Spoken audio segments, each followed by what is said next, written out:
Today I'm going to be reviewing the Ryobi One Plus drill.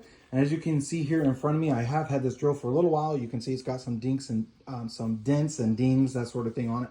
One thing I really like about the Ryobi One Plus is the fact that all the batteries are interchangeable. So we purchased this drill. We have a couple other Ryobi tools that we purchased as well. And having them all be interchangeable with the batteries is super useful. So we'll just buy a couple of batteries and then we'll just switch them out through all of our different products. So that works really, really well. It is relatively easy to remove the batteries. It just has these buttons on each side. So you just have to push and then pull down. And when you do that, it will separate from that. As a traditional drill will have, it'll have the forward and reverse. So you just slide those back and forth.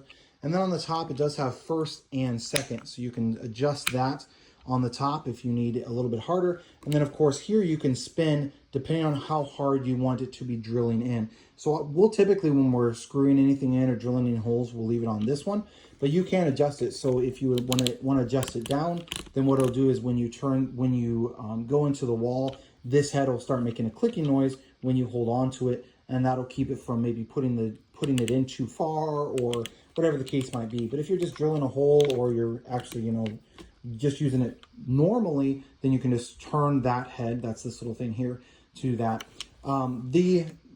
The head works, truthfully, all you got to do is just hold it, and to loosen or tighten it around the specific bit that you're using, I just have this one in, and then you can change out these bits on it. But overall, definitely a good product. Again, battery life is extremely good on these. It will depend how long the battery life will last, depending on what exactly you're doing with it. So if you're drilling holes, the battery won't last as long as if you're just putting screws into a wall.